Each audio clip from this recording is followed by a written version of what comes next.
is drinking to, excess. I mean, as long as they weren't driving, this is still kind of ridiculous. Not your bill, but like the idea of taking away their license. So that's my case. Is there any other discussion?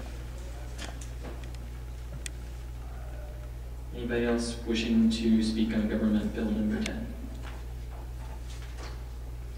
Okay, seeing no other discussion, we'll move into a vote on government bill number 10, GLC Directive LB 258. Actually, I will let President Collins close if she'd like to. Well, I'd just like to say again, passing this gives us the ability to go down there and work with these senators who, I can say, Senator Harms was very glad to meet with us. Like at the end, we did agree to disagree, but I could tell that he took what we had to say with deep thought and not allowing us to go down there. It wouldn't make sense. And then if we were to ever find anything that a possible amendment would be made that we may feel that doesn't fall within these two categories, we would more than certainly come back here and you'd see us back here again with another directive. So. Okay, with that, we'll move into our voice vote. All those in favor? What's the roll call vote? Certainly. Glad that I warned you that it was going to be a voice vote. Okay, give me 1 second.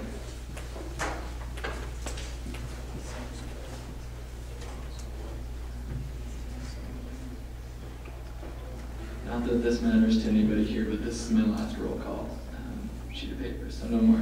No, I'm just kidding. Do it anyway. I'll be creative. Senator Barker. Yes. Senator Boren. Yes. Senator Rockwell. Yes. Senator Bell. Yes.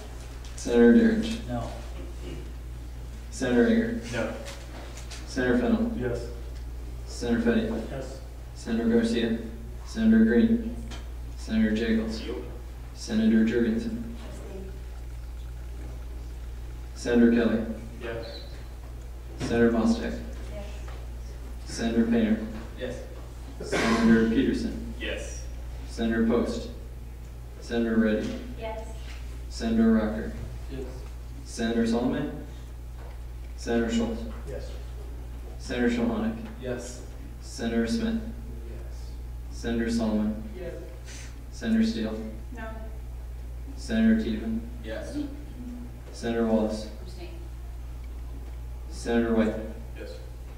Senator Whitsett. Yes. Senator Williams. Yes.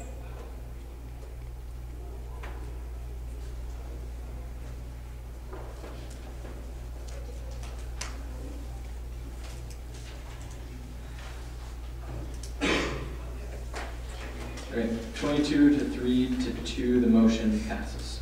Okay.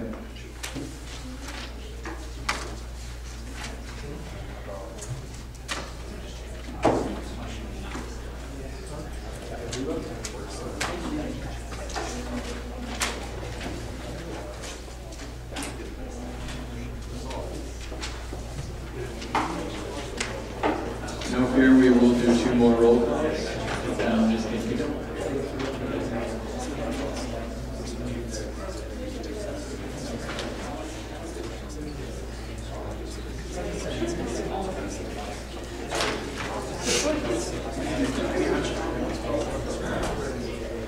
Okay. We will move to Senate Bill number 13, election of Vice President, constitutional slate change. Speaker team and would like to open. Thank you. I'm going to pass around a couple pieces of paper. They're front and back. Both of them present a constitutional amendments I'll be offering.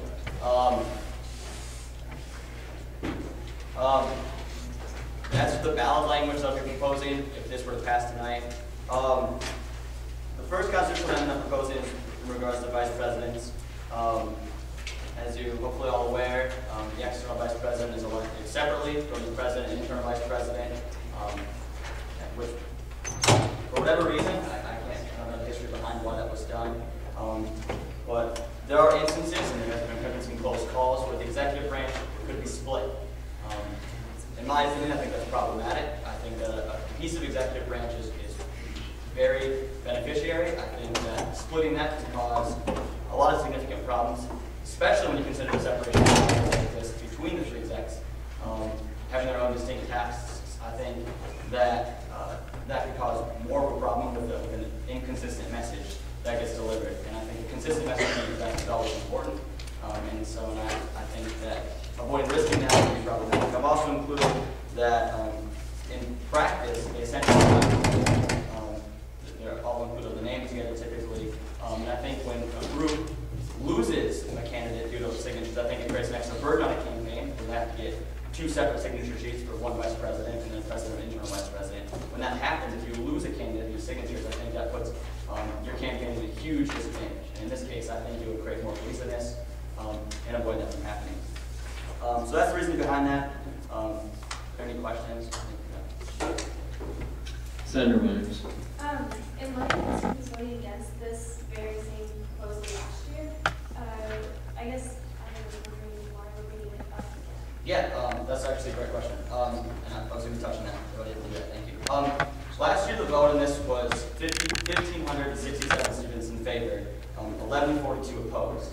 That's about 59% of the student body requires 66%. I think this is an institutional problem that just needs to be changed. And so I think I'm going to continue, and I hope Sumner will continue to propose this until it happens. I don't know why it exists in the first place, but I completely think it's wrong. I think it needs a change. And I think we were close last year. Students as a whole supported it. We just have to get over that 66% hump. And as we've seen historically, as a new student body can come in, things can happen like crazy. So we'll see what happens. Okay, and then also, will there be a campaign to educate the students if this is passed? I'll try as hard as I can. I hope that discussion tonight will help. And I hope that if U.S. senators support this, that there will be an effort. I will not be spearheading any campaign, but I will be telling people that I think it's really good. I hope that senators as well will do, if you are supportive of it. Okay, and then my last question, Mr. Marlene, has there been since in past years that the external has been elected in a different party?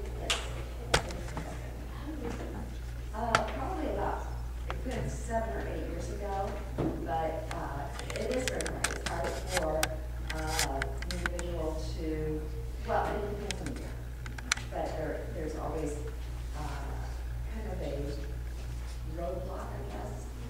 Not only working with the other executives, but sometimes with the Senate as well. Okay, so there's a lot of trouble that is in the legislation. Senator Sullivan. Yeah, I guess just logistically, just for my own sake, I don't know if there's an answer to this question. You talked about signature forms and things like that and running together. I think that's a fantastic idea. But do you know how many signatures things would, or is that how many signatures they got together? Is that something that's decided after this passes? Yeah, it's not going to be an electoral commission. Okay, great. Senator Steele. This might be more party, but we used to have a system where the whole state was voted on their separated, or it's always been separated. Are you talking about the executives? Yeah, like that they were all 3 voted together. We've never had that. We've never had all 3. We've had each of them voted separately, and then it went to the 2, but we've never had it 3. Okay. Are there any other questions? Senator Williams. Why did it go to the 2? Was there a specific reason? Well, at that time, the Senate just really felt that that person or that position should run on its own, for whatever reasons. Are there any other questions? Okay, we'll move it to discussion. Is there any discussion? GLC Chair Barman. I'd just like to say that having run for exec a couple years ago, I'm completely in favor of this constitutional change. I think ASUN already gets enough slack as it is for not being seen on campus and doing what they say to do. I'm not saying this current administration is guilty of that. I'm just saying that's the stereotype that's out there. I think for there to be 2 different parties, exec candidates within one current administration, that does nothing to address the apathy that's already created about ASUN. bringing two different